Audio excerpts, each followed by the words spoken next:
Hello, everyone. I'm going to turn down my own speaker so I don't have any reverberation. But we are covering the last, well, not the last two chapters. It's actually chapters 24 and 26. I think it's 24, or it's 22 and 24. But the last two chapters, let me look for a second. I don't want to get this wrong. Oops. I turned down my volume. Okay, so if we look, this is 22 and 24. The reason I get confused is in the Odyssey, it has 26 books. So that's why I got confused. But in the Iliad, we're dealing with the almost next to the last, so the 22nd chapter and the 24th, and that will end what's going on. Now, I tried to really focus what we read on Achilles, Patroclus, Agamemnon, Hector, things like that. But there are a lot of chapters that we didn't read. And so we read, I guess, out of the 24 chapters, we read a third. We read 8 of them. And so a lot of what we missed is actually covering things like the battles themselves, lots and lots of warriors going out and killing and being killed and filling rivers with blood and stuff like that. But it also deals a lot with, like, for instance, there are chapters that deal with Paris, who is inside the walls with Helen, and the fact that Helen isn't exactly the most popular person in the world because she's an outsider, she's Greek, and her husband is in the other encampment, but also because of the nature of the war, that it was caused by Paris's taking of Helen and bringing her to Troy. Had he not done that, we wouldn't have this war at all. And they're going to actually mention this a bit. So I just wanted to put this all in context. Now, I did have a couple of people ask, well, so where does Achilles die? And Achilles does not die in this book. Hector does, that because you've read this particular chapter, but Achilles actually doesn't die until later. He is killed by Paris, of all people, even though Paris hardly fights at all. I think he gets on the battlefield twice in the Iliad, and both times he is almost killed, and Aphrodite, or Venus, the goddess of love, who got him Helen, saves his life, covers a mist around him, and then whisks him back behind the walls of Troy. So what does that mean? It means that everyone's fate isn't necessarily deserved. So Achilles, of all the people he wanted to die from, he didn't want to be killed by Paris. Paris isn't really a fighter. He is an archer. He tends to shoot from a distance. And he shoots an arrow. Achilles actually, in one of the final battles, he loses a sandal, and that's the sandal that covers the Achilles heel, that place that his mom was holding when he was a baby, and she put him in the river Styx. And so it's the only place on his body that is not impervious. And of course, Paris sends off an arrow and it goes straight into his heel and it kills Achilles. He dies from that wound. So did Paris deserve to be the one to kill the greatest warrior ever? No, but he did. That's how it happened. That's what fate is. So that's the way it goes. Now, this chapter, though, is dealing mostly with Hector. And what we're going to see, and what you probably noticed, is that the gods were really, at the end of the readings last week, the gods were they really set upon the end of Patroclus. They stripped him of his armor, they deceived him, they convinced him to do this and that, and fight when he shouldn't fight, and stripping his armor off made it so that everybody was suddenly aware that it wasn't Achilles who was fighting, but somebody else in his armor. And so that pretty much, plus he had no armor on anymore, so he had no protection, and that pretty much meant he was going to die. So the gods, especially Apollo, had quite a hand in that. In this case, though, Apollo is asked to step aside, and most of that is because he is God, the god of all the gods, the head god, Zeus or Jove, says, okay, I have to figure out what fate really is going to say. And he doesn't necessarily want Hector to die. Remember, he's kind of on the side of the Trojans anyway, but he has to go with fate. So if fate says this person's dying, this person's living, he has to go along with that. Even the king of the gods is subject to fate. He can't save his son. or save somebody else he really likes. He can't just do that. He has to go along with what the fates say. Okay. So now we have, essentially, they've been fighting. We already have the place where Achilles starts going after people, in the previous book that we read in book 20. And in 19, he finds out about Patroclus, and his death. And then that makes him completely lose his mind. And then they make him the armor and bring it back to him. And it's, of course, splendid. They describe it and all that stuff. But essentially what happened at the very end of book 21, which we didn't read, is Apollo was kind of was stalling for time. And he convinced, kind of, I guess, tempted Achilles to run after him. And finally, he gets all the way to the gates, is chasing after Apollo, not realizing he's not somebody else. And Apollo turns around and he goes, "Why are you chasing me? Because, why do you, who are but a man, give chase to me who am immortal? I'm a god, stupid. You can't kill me." And Achilles is ticked. He's like, "You tricked me." And he even calls him Far Darter, which is one of the names for, it sounds pretty nasty, but it's one of the names for Achilles, for Apollo, because Apollo shoots arrows, as does his sister Artemis. Both of them shoot arrows to kill people. Artemis's kill people painlessly, and Apollo's kill them with a lot of pain. So, that's the way it goes, I guess. So Achilles criticized him. "Look, I was going to do more and actually attack more people, but you've saved the Trojans," because what Apollo did is he gave the Trojans time to flee inside the city. And that's pretty much what they did. They went inside, and it says they scared like fawns. They had fled into the city, wiped the sweat from off them, and drank to quench their thirst. So they're leaning against the walls going, "Oh, thank goodness we got away." But of course, they got away from Achilles because he was going to kill him, except for one person. Okay. And so he's mad at Apollo, but he can't do anything to him anyway. He just kind of gripes at him real quick. And then he's like, "Well, forget it. I can't chew you out. So I'm just going to go to Troy, to the walls, and see what I can do." And inside the walls, of course, were all the Trojans, and they're all watching over the battlements. And Priam, king the king, is actually the first one to see him, and that's Hector's dad. And he is really freaked out because of all of the people who are inside the walls safe. There's one person who is not, and that is Hector. Hector did not go inside the gates before they closed, because he wanted to do battle with Achilles. Now, as Achilles is now rushing towards them with his gleaming armor, looking like, I don't know, the sun or something, Priam is yelling over the fence, going, "Hey, dude, can you please come in? Please don't go out there. If you meet with Achilles, you are going to die."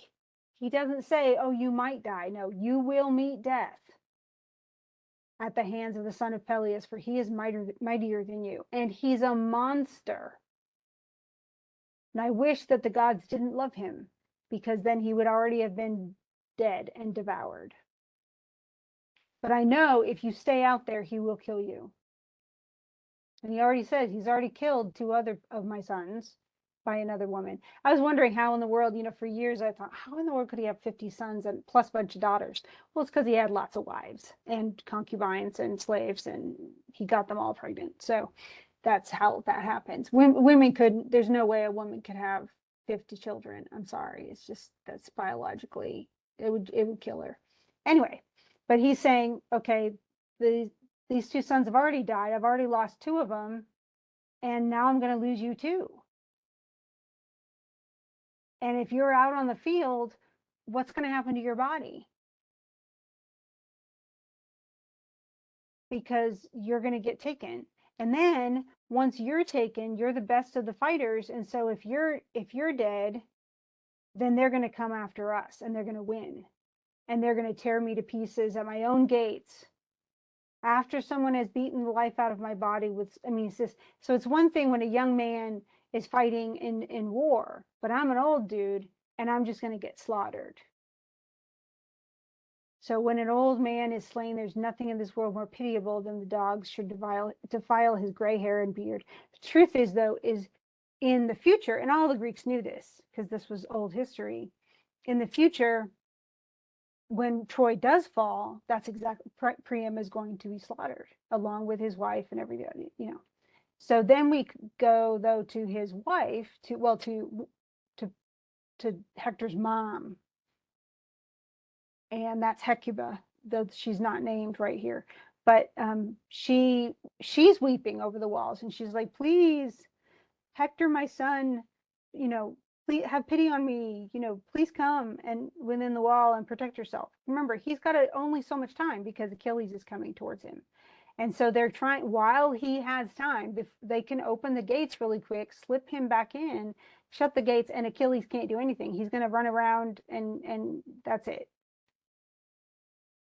And Hector doesn't respond to the pleas. He doesn't go, "Sorry, mom and dad." He doesn't say anything. He doesn't even look up at them. But he's thinking to himself, okay, if I go inside the gates, everybody's going to laugh at me. Plus, I'm the one who said, let's go and meet these people and fight Achilles. And that now I got all these other people killed. Now I'm going to play chicken and I'm going to go inside and be all scaredy pants. He goes, I can't do that. He goes, how am I going to look anybody in the face? Like he says, I dare not look Trojan men and Trojan women in the face. Because essentially they'll say, well, Hector ruined all these other people because he was self-confident. Isn't it better to get back inside the gate once I have fought Achilles and slain him, or die gloriously before the city?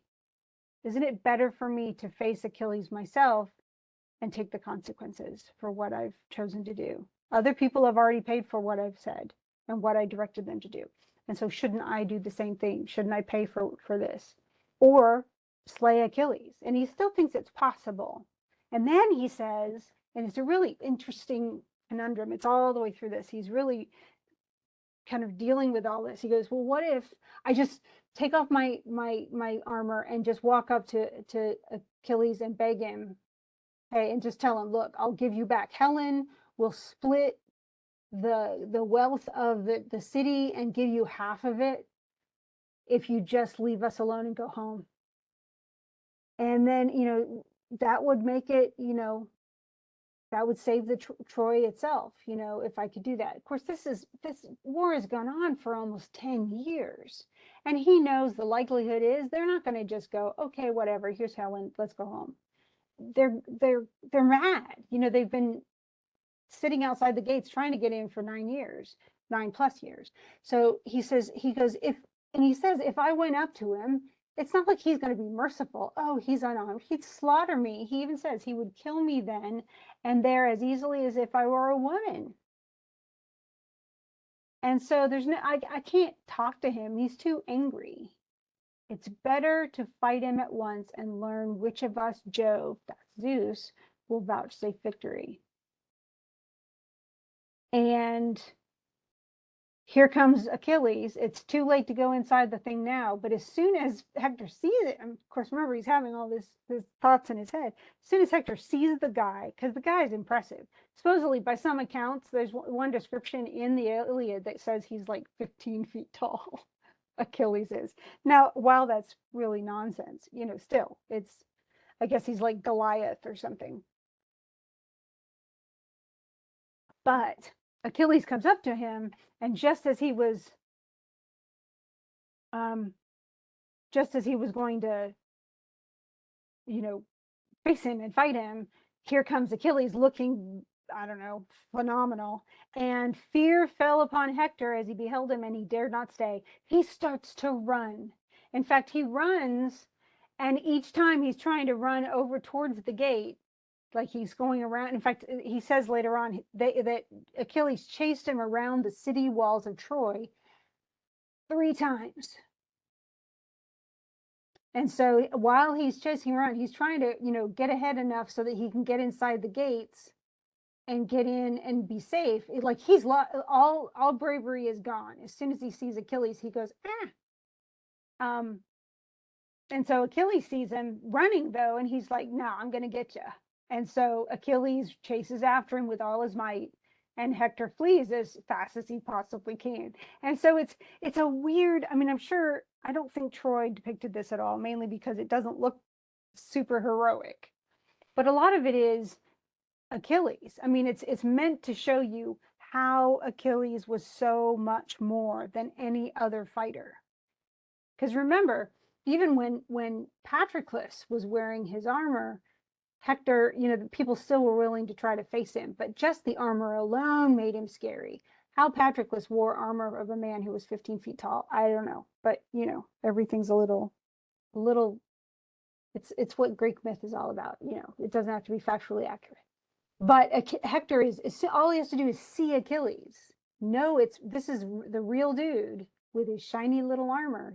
This all fancy bronzy goldy armor, shining and gleaming in the sunshine with a big plume on his head, and Hector is done. He's freaked out. And I totally get that. I mean, some of us will automatically go and that we might be super brave about some things and then really scared about other things. But it's kind of funny because Hector is like the bravest of the Trojans, and yet he sees Achilles and he's done. It's like his Achilles is the spider, or is Hector's heel. That's the one thing in the world he's most afraid of. And so they run and they run and they run and they run, and they're going, they fly past, and they've got to be wearing out. Okay. They have to be. And Zeus and all the other gods are watching. And they pretty much are not interfering right now. After Apollo, gets Achilles kind of distracted, that's the last, he goes back up to Olympus. They're all just kind of watching. And so, but while Jove is watching, Zeus, he says, okay, my heart is full of pity for Hector. So they're just kind of watching. And he's like, but Hector has always honored me. Remember, he was on the side of the Trojans anyway, but he was always a good guy. But noble Achilles is in full pursuit. And he says, should I save Hector? And Minerva, Athena, says, you can't just do that. Would you pluck this mortal whose doom has long been decreed? Like, you can't go against fate. Fate says Hector is going to die at the hands of Achilles. You can't stop that. You can do what you want, but people are going to get mad at you. We will not agree with you in this. You can't do that. And actually, could Jove do it? He could, but he might get punished for that because he's going against fate. And he says, and he immediately says, he goes, don't worry, I did not speak in full earnest. And it's like he knows. Now he doesn't want to say, okay, let's go cause his death. He just says, you do it, Minerva, Athena. And so Minerva, who was already chomping at the bit, she already wanted to go. She was eager to go because she's on the side, of course, of the Greeks. And so she goes down to the pursuing people. And she actually first stops Achilles and says, stand here, don't keep running, get your breath. I'm going to make sure that Hector stops. Okay. And the whole time that Hector was running, Apollo was kind of keeping his strength up. Well, Apollo is ordered to go back up to Olympus, so he leaves. So Apollo had thus far sustained Hector's strength and nerved his running, was now no longer to stay by him. And Achilles tells all the rest of the Greek army, don't touch him. Don't touch Hector. He's mine. No man was to aim a dart at Hector, lest another might win the glory of having hit him.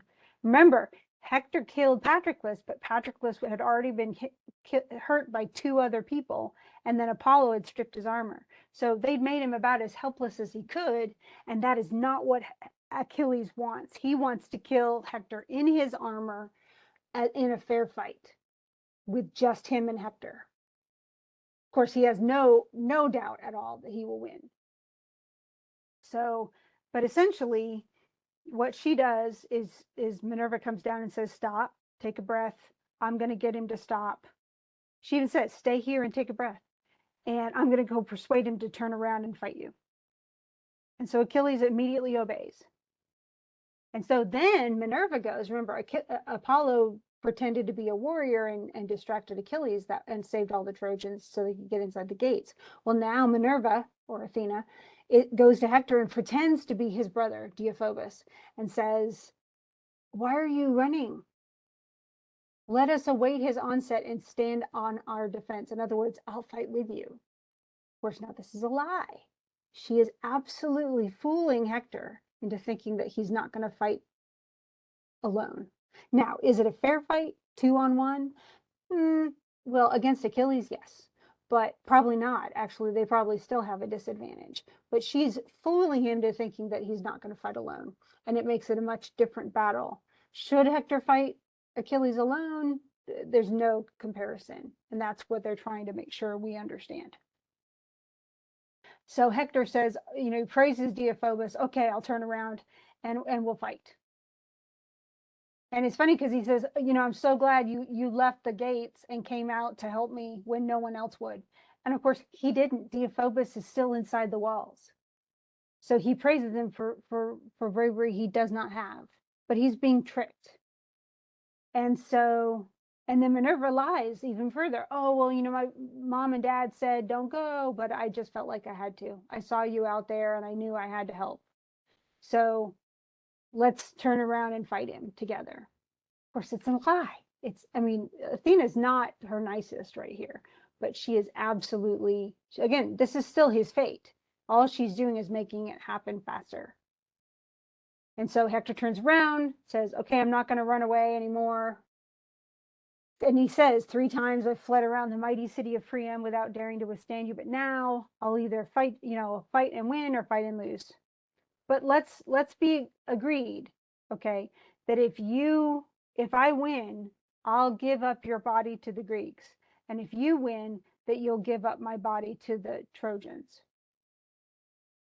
Don't treat me like dirt, and go ahead and give me up to my own family, and I'll do the same for you and the Greeks. Because remember, they fought over Patroclus's body, and it was not good, and they took his armor.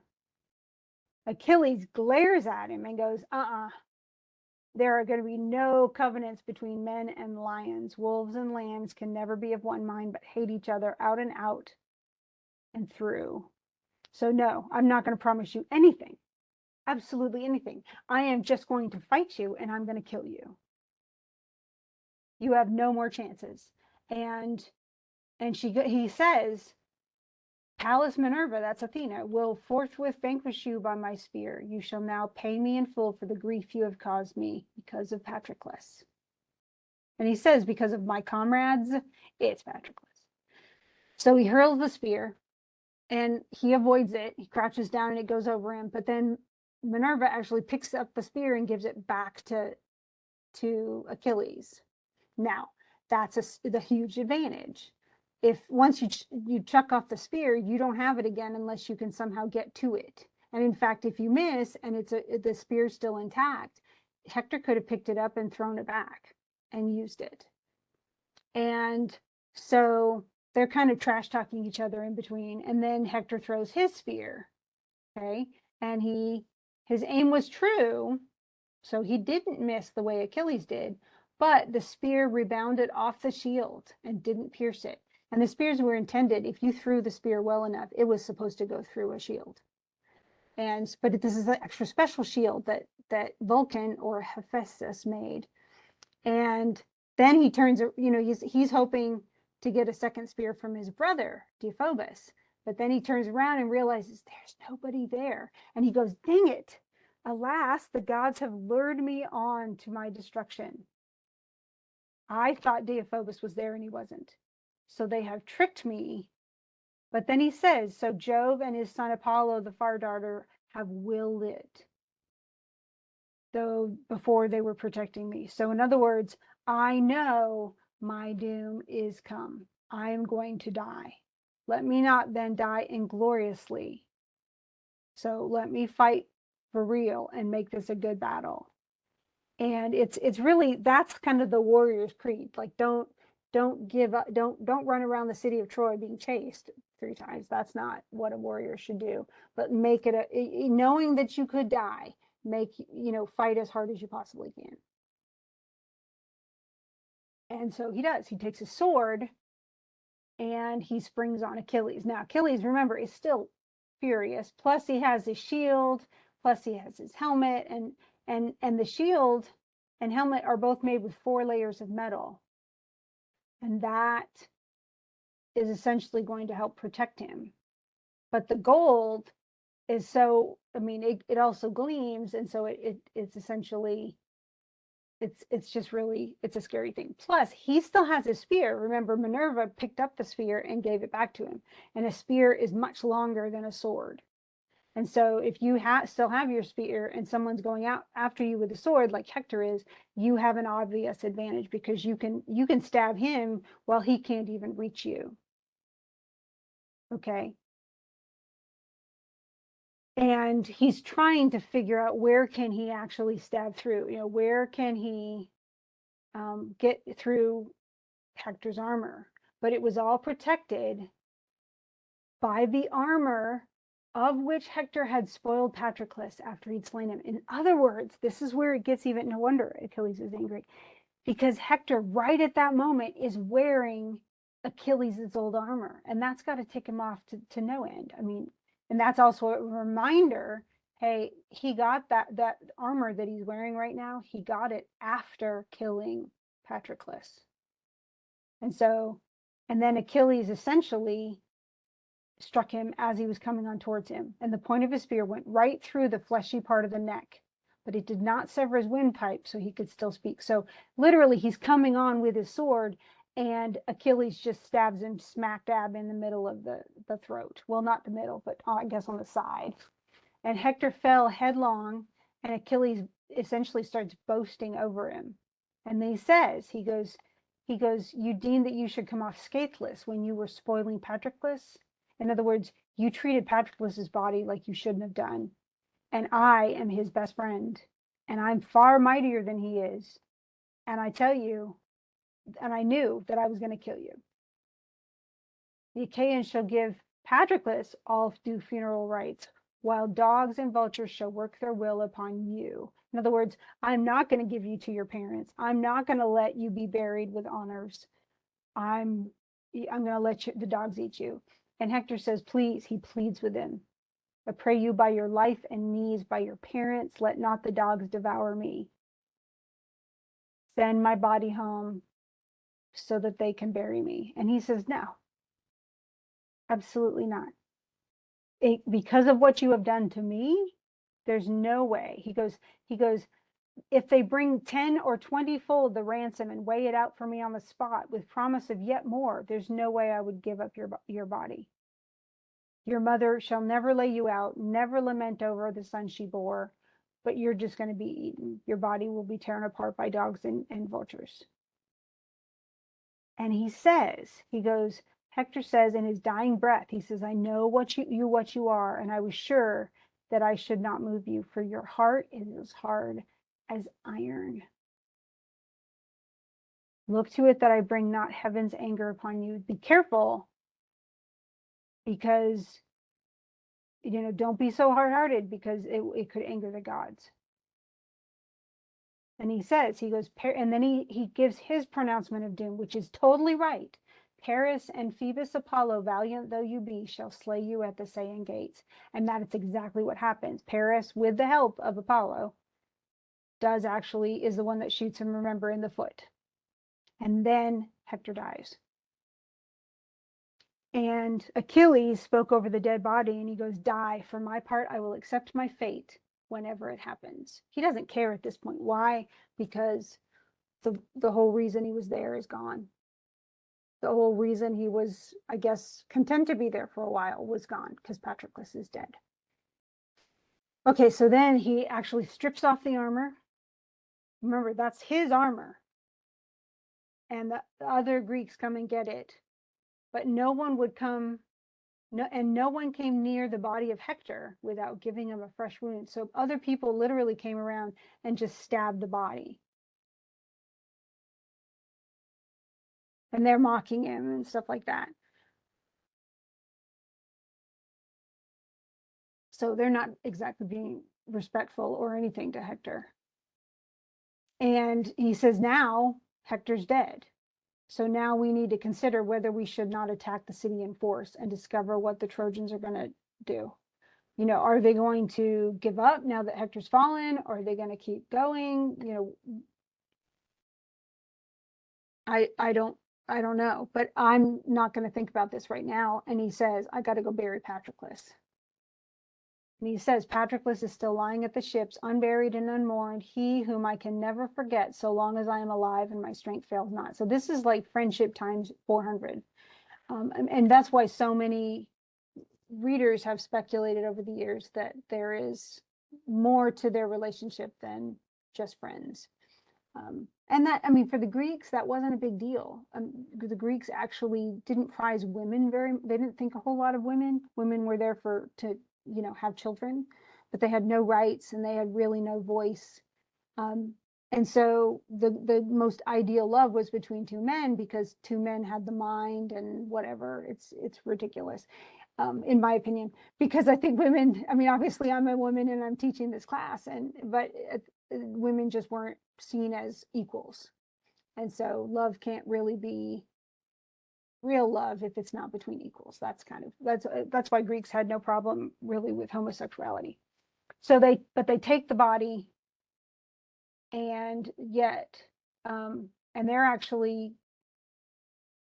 going to, they actually pierce the sinews. This actually should remind you of Oedipus.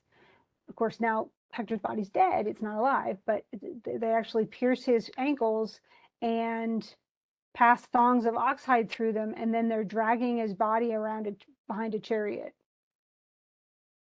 And dust rose from Hector as he was being dragged along. His dark hair flew all abroad, and his head, once so comely, was laid low in the earth. He's just going to be shredded, okay?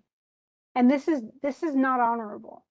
This is not what Achilles should be doing. It should not happen. I mean, I know he's really angry, but he really shouldn't have done that. And of course, he's being dragged around the walls of Troy. And so all the Trojans can see him. And their first Priam cries about it, and then Hecuba cries about it. And she says, what have I left to live for now that you are no more? No mom wants to see this. And so and then Hector's wife had as yet heard nothing. Remember, and you don't know this, but in another chapter, she has a baby, Astyanax, and that's Hector's son. And so Hector gets all his battle stuff on and everything. You know, she's actually trying to set up a bath for him, so once the battle's over, he can get all cleaned up, and she doesn't know he's dead. And she hears a cry, and she's afraid of what it means. And she's actually afraid when Hector goes out to battle. She tries to beg him not to go. She just has a bad feeling. And then Hector, all in his armor, actually tries to hold the baby, Astyanax, and he just starts crying. The baby is scared of him with all of his armor on. And so that's the last time he sees his wife. So it's sad. So they're all mourning. They're very upset because he's dead. I mean, and who would have thought that?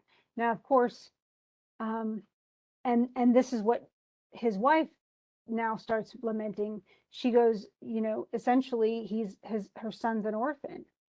The child will go crying back to his widowed mother. He, Astyanax, and that's the son, before he would sit upon his father's knees, but now he has no one. He's going to be orphaned. He's going to lose everything that he had. And she wails for her situation. And it is, I mean, it's a true thing. You know, back in the ancient world, it was very hard on women. Any woman who lost her husband often was at the mercy of anyone around her. I mean, she had no protection, she had no way of earning money, and she and her children could starve, literally. Now, will they be taken care of by the Trojans? Yes, but remember, the Trojans in just a month or two are going to get sacked and they're all going to die. So I'm sorry to tell you that's sad news, but that's the way it is. Now we get to the last book, and I've read it a billion times. I'm not trying to be horribly insensitive. I'm just, this is the way it goes. But now we are at a different thing, and this is really important because this is the moment when Achilles becomes more than just an angry warrior. And it's also important because it shows more bravery on the side of the Trojans, which is really big considering this is a Greek epic. So the Trojans are not depicted as being evil. They are the enemy. And yet, in so many ways, especially in this epic and others, they are just as at the mercy of gods as the Greeks are. So it's not necessarily, I mean, it is Paris's fault. He shouldn't have taken the temptation and stolen a woman. But so many of these other people are just fighting because they have no choice. Just like so many people on the Greek side are fighting because they have no choice. Okay, so Achilles comes home and he's weeping all over Patroclus. And the truth is he doesn't, he's just still sad. Killing Hector, he's angry, he's grieving, but he can drag Hector's body around all he wants, and yet the gods keep it pretty so that it doesn't, like Apollo would not suffer it to be disfigured, so he makes it still look pretty. And he actually shielded him with his golden aegis continually that he might take no hurt. So he gets dragged and dragged and dragged, but Hector still looks fine. And then the gods are like, okay, this is not good. This is dishonorable. You shouldn't be dragging the body around. I understand Achilles is mourning Patroclus, but he can't just do this to Hector's body. And so everyone agreed except for Juno, Neptune, and the gray-eyed daughter is Athena or Minerva. So all the three biggest supporters of the Greeks, everyone else agreed, look, we got to do something. So they one of them even said, hey, why don't we urge Mercury, or Hermes is the Greek name, to steal the body in the middle of the night. And we got to do something. We can't just, essentially they go through 12 days of the gods going, we got to do something, until finally Apollo says, okay, can we please act? This is awful. We can't, we're just sitting around watching this happen. And Hector doesn't deserve it. He doesn't deserve to be dishonored this way. Priam doesn't deserve it. None of his wife and his mom and his kid, everybody can see him being dragged around. They can't do a funeral for him so that he can, his soul can be at rest. And he says, I get it. Achilles wanted revenge, but Achilles hasn't lost what Priam has lost. And the dragging around is ridiculous. We can't just do that. And Juno is still angry. She's like, well, I don't care what he do. He can do, I would, besides Hector's a full mortal. He doesn't have any immortal blood in him. And Achilles is half immortal. Remember, his mom is a goddess. So, and that she's one of us. And then, of course, now they were at odds, of course, before. But Jove is like, look, don't keep, again, it's funny because the Trojans are all wishing that Achilles would not be bitter and would let go of all this anger. Well, Jove tells Juno, don't be bitter, to his own wife. And he goes, don't worry. He goes, their honor once they die is not going to be equal, because Hector was a good dude, but he was immortal. Yet we still have to, this is just not right.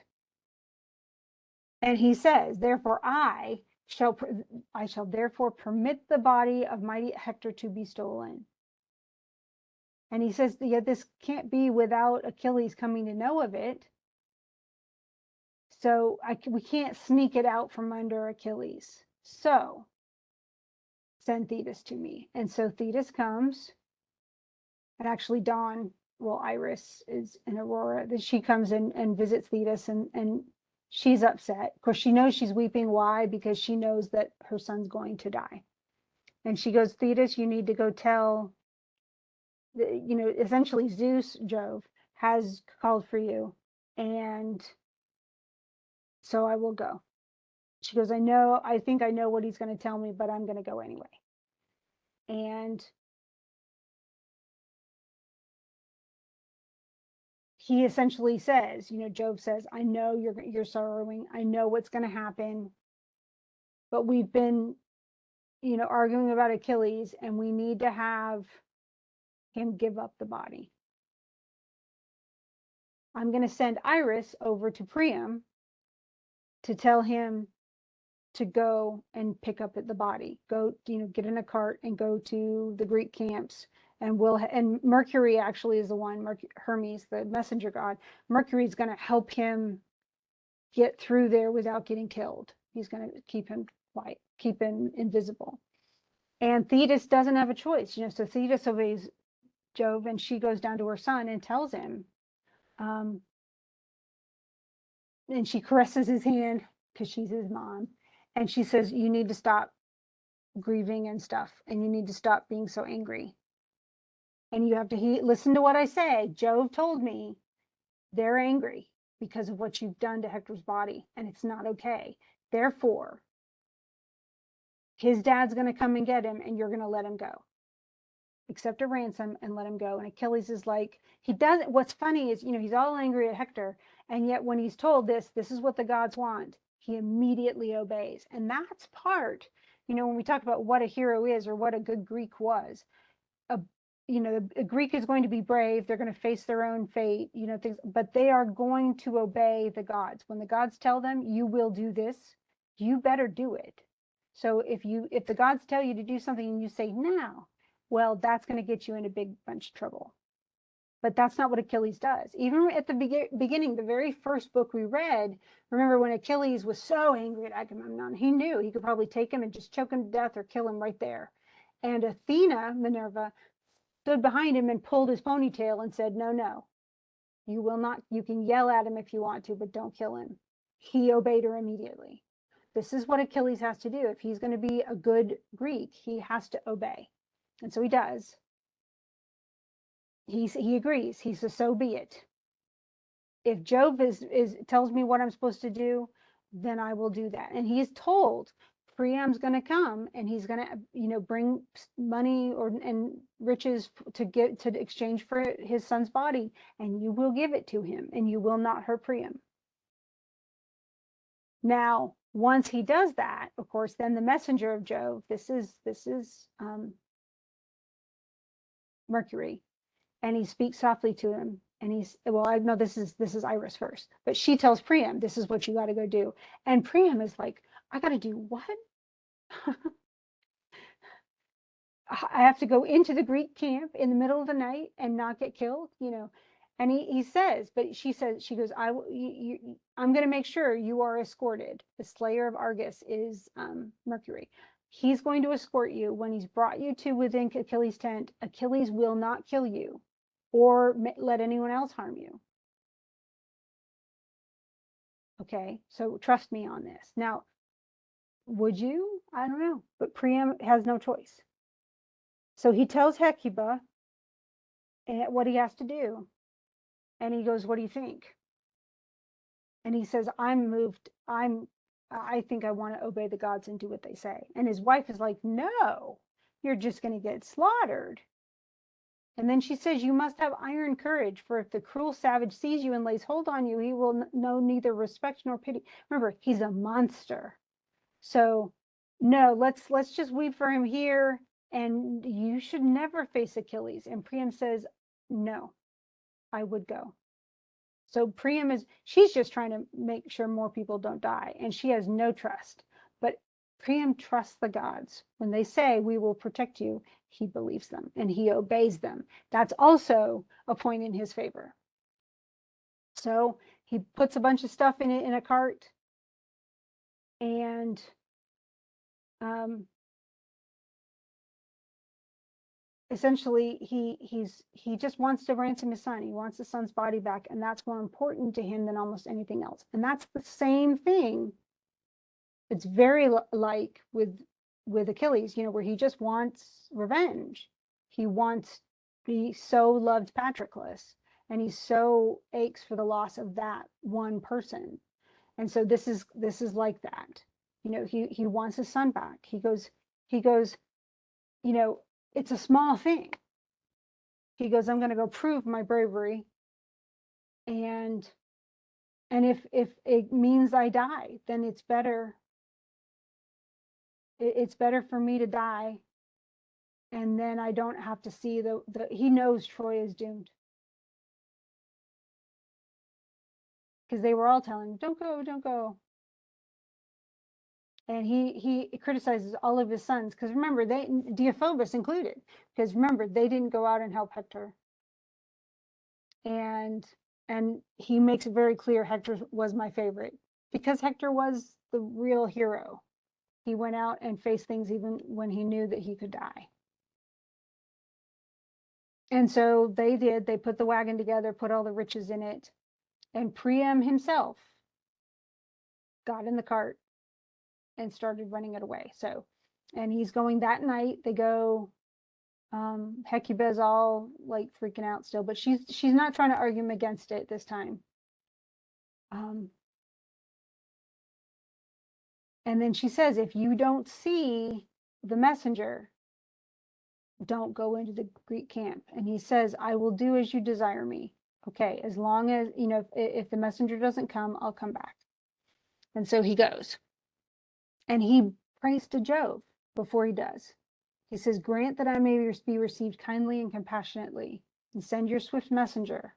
So all he's praying for is the means to do what Jove already told him he wants done. Okay. And Jove is listening because he's obedient. He's doing what Jove told him.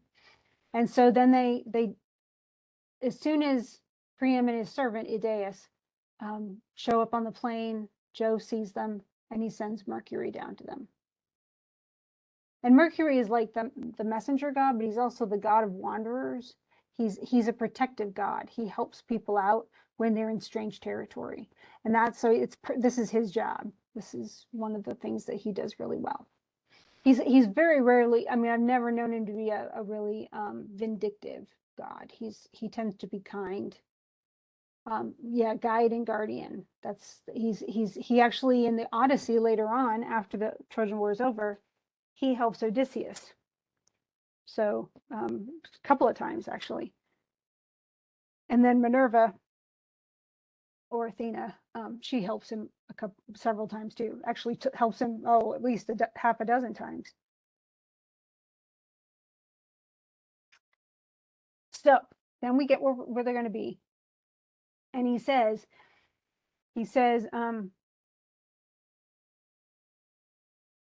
essentially the man was really afraid, but he sees the messenger, and the messenger hops on and says, I'm going to help you. I will do you no harm, and I will defend you from anyone else, for you remind me of my own father. So of course the guy's sort of in disguise, but Priam knows who he really is. So he's saying, I've come to sit with you, and I'm going to protect you, for you remind me of my own father. And Priam is thanks him, actually calls him my dear son. And that of course means that he doesn't have to do what Hecuba said. He doesn't have to go back. He can keep going. And so they're leading him. And then he goes, who are you, my friend? And who are your parents that you speak so truly about the fate of my unhappy son? And he says, well, I've known your son. Many a time I've set eyes upon him in battle. And I am essentially, we stood still and marveled, for Achilles in his anger with the son of Atreus suffered us not to fight. I am his squire, Achilles' squire. So it's a lie. He says, I'm a Myrmidon. That's Achilles' group. And my father's name is Polypter, which is all a lie, because he's not any of those people. And it says, I ended up coming and fighting with Achilles. And he says, if you would you please take me to Achilles?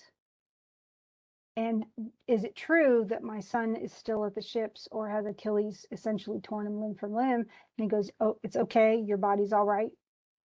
And though it is now 12 days since, he died, his flesh has not wasted, nor have the worms eaten him, although they feed on warriors. So he's like, you're okay. Your son will be okay. The blessed gods have taken good care of your son, because he was dear to them. And that really helped Priam. He's like, okay, I think I can go. So he keeps on going. And the bringer of good luck, that's Mercury. It says, okay, I'll hop on the thing with you. And so they go, and it's funny because he really does protect him. He keeps everybody from seeing anything. And finally they get to Achilles' hut. Everybody marveled that he was there. Like, it's like Achilles said, okay, I'll obey, but I don't think he really thought he would see Priam. The others looked one to another and marveled also, but Priam besought Achilles. And then he says, think of your father, who is older, just like me. It may be that, that he will suffer when you die. When he hears of you being still alive, he's glad. And he's full of hope that he's going to see you again. But I had the bravest in all Troy for my sons, and there is not one of them left. I had 50 sons when the Achaeans came here. 19 of them were from a single woman, that's Hecuba, and the others were born to me by the women of my household. Almost all of them are dead. And Hector was my favorite, and he was the best. And you have slain him. So now I'm come, here's the ransom, and I want to get him back. And he says, fear, O Achilles, the wrath of heaven. Think on your own father, and have compassion upon me, who am the more pitiable. For I have steeled myself as no man has ever steeled himself before me, and I have raised to my lips the hand of him who slew my son. And he literally becomes a supplicant and actually kisses the hand of Achilles, which has to take so much humility. And the heart of Achilles yearned as he bethought him of his own father. And they both weep. And then he raises them up and he says, you are a brave dude. He says, unhappy man, you have indeed been greatly daring. You are so brave. And he says, you must have iron courage. He uses that. And it's funny because it's actually the same Greek phrase as a heart of iron. And it's, what's weird, there's an irony to it because Hector uses it against Achilles. He says, your heart is made of iron, that you have no pity for me. And now Achilles uses the same phrase, but he's saying, you have a heart of iron to Priam. He's saying, you're so brave and strong. And so it's both an insult and a praise. And so it's interesting that they both use exactly the same phrase in the original Greek, because it says, it brings kind of full circle. He turns what was a derogatory thing into something that's praiseworthy, and gives it back to Priam and praises him for what he's done. And so he says, since I totally understand. He talks about his own father. He says, I know how you must feel. And I can't take care of my own father now that he's growing old, because I have to be here and fight. We are in kind of the same boat, and I know I will die. And he says, mourn as you may for your brave son. So he's like, I'm going to give you the body. Mourn as you may for your brave son. You will take nothing by it. You cannot raise him from the dead, because that's unnatural. But, and then Priam says, we'll take the ransom. And he goes, seeing that you have suffered me to live. So in other words, since you haven't killed me, take the ransom and then help me to safety. And he says, vex me, sir, no longer. I am myself minded to give up the body of Hector. Because I'm already going to give up the body. Don't plead with me anymore, and don't talk about that. My mother came to me from Jove to bid me deliver it to you. So, and I'm obedient, just like Priam obeyed what the god said. So did Achilles. And don't talk about your son anymore, because it's going to hurt my feelings. Provoke me no further, lest I sin against the word of Jove. And Priam's like, zip it. Okay. Doesn't want to say anymore. But they let him actually, they stay inside the tents. They lift the ransom for Hector's body from the wagon, but they left 2 mantles and a goodly shirt so that they could wrap up the body in them. Because remember, the body's probably naked. It's probably all the clothes are torn off of it. But they washed the body and anoint it. And they first took it so that Priam couldn't see it. Because they were afraid, because it, even though it's been preserved, that's still awful. And he's been stabbed, remember, because a bunch of people went by and just gave him sword stabs after he'd been killed. And then he says, when he does after they're doing all this, Achilles lifts, once they put a clothing on it, on the body, Achilles lifts Hector's body onto the bier, and he and his men laid it on the wagon. So he himself does that. And then he says, and this is his own mourning again, be not angry with me, Patroclus. If you hear even in the house of Hades that I have given Hector to his father for ransom, it has been no unworthy one, and I will share it equitably with you. I don't know how he's going to do that because, Patroclus is dead. But knowing Patroclus, I doubt Patroclus really would hold on to anger the way that Achilles has anyway. I think he would have urged Achilles to let the body go. I don't think he would have liked Achilles to, run it around the cities of Troy, the city walls of Troy either. So, but he says, he essentially says, I put the body there. Now you get to go weep. I'm going to go weep. We're all mourning for the people that we've lost. So let's eat. And you can weep for your dear son hereafter as you are bearing him back to Ilias. That's Troy. That's why we have it. Remember, it's called the Iliad for that reason. And I know you will cry a lot. And so he slaughters a sheep. They eat, they cook it and eat in the middle of the night. It's almost like tea, I guess, for Brits. They can eat whenever. But then he feeds Priam. So he is the perfect host. That's what he's supposed to be, where he doesn't do any harm to people who visit him, and he feeds them and takes care of them. And especially supplicants, people who are begging for something. That was like rule number 1 in Greek society. You don't treat people who come to your door badly. And then he says, let's lie down and go some sleep, but then you're going to have to get up early. And I haven't eaten, now I've eaten something. It's time to rest. And he allows Priam to sleep in the tent with him. Although he's going to lie outside. And the only reason is in case somebody like Agamemnon sends somebody, and I don't want them to find you inside my tent with me. I don't want them to know that you were here. And that's exactly what happens. So he helps him along with Mercury, because Mercury helps him too. But they essentially say, I'm going to protect you, and I will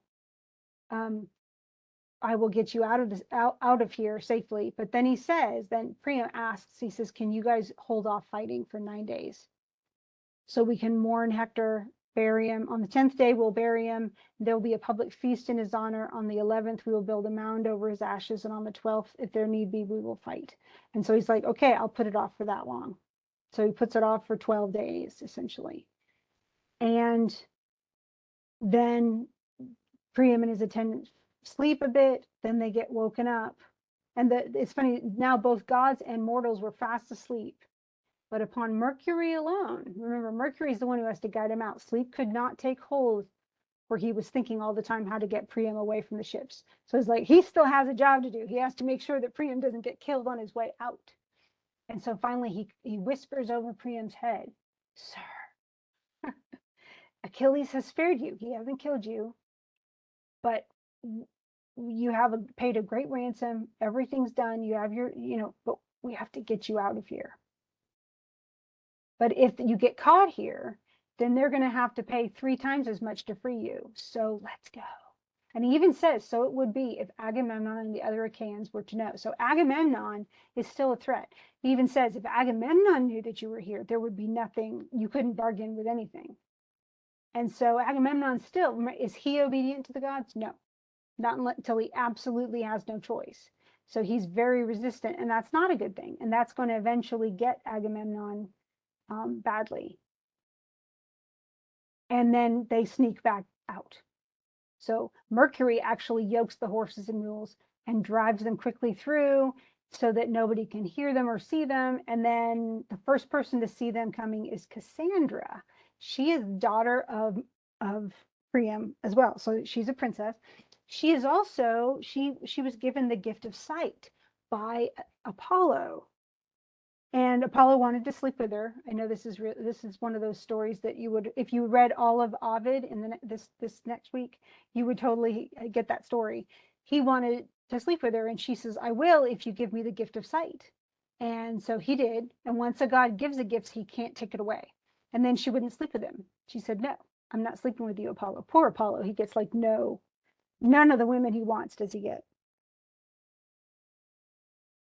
But then Apollo's angry. He doesn't get what he wants, and so she still can speak the truth of the future. She's a seer, but no one believes her. That's the added gift he gives her. So when Paris first came with Helen and wants to get inside the walls of Troy, Cassandra warned them all, don't let him in because you will start a war. And everybody's like, Cassandra, like you know anything. Well, Cassandra knew. She could see the truth, but remember, no one was going to believe her. But now Cassandra sees her father coming in the chariot. She's the first one to see him. And she's actually going to figure later in the story of Agamemnon, because once Troy is sacked, Agamemnon takes her as a slave. And he takes her back to his country and to his city state. And she, and unfortunately, she's just a slave. She has no power over anything now. But Agamemnon comes home. His wife is waiting for him, and she has taken a lover, and she wants him dead. And she actually slaughters him in the bathtub. Agamemnon dies in his bathtub when he comes home from the war, and Cassandra is killed too. She's just in a rage. Clytemnestra, that's his wife, and there's actually a whole play about it, and the play is called Agamemnon, and it's actually the first of 3. Let me get the chat thing for a second, just so I can write this in. They're called the Oresteia, and it's a trilogy, kind of like, remember Oedipus the King? There's Oedipus the King, and then there's Oedipus at Colonus, and then there's Antigone. That's the trilogy of tragedies. Well, the Oresteia are Agamemnon and then Orestes. And Orestes is Agamemnon's son. And his sister, Electra, actually gets Orestes to avenge his dad's death by killing Clytemnestra. Of course, then he's killed his own mom. That's bad. And so the third play is, I think it's called the Furies or something, because the Furies specifically chase after people who kill their own family members. And Athena actually ends up presiding on a court case where they decide that Orestes was not at fault because he was only avenging the death of his father. But that's a 3-part tragedy. And the first play, though, is Agamemnon, where you see him die. And if you didn't know the background and why Clytemnestra hated him and stuff like that, then you would go, oh, what a horrible woman. But really, he deserved it. He was a bad dude. So Agamemnon is going to end up, his fate is twined with Cassandra. Or Cassandra, she didn't deserve any of it. But anyway, but he gets back. And so then the end of this is just everybody's mourning. And they talk about essentially putting him on a bier and then burying what's left. And so they just mourn. And the truth is it's funny because this is the Iliad. It's about the Greek war with Troy, and yet it's in Greek and for the Greeks, and yet the very last thing is the funeral of Hector, who is a Trojan, and he is praised. He's not a bad dude, and neither is Priam. He's brave. They're both brave.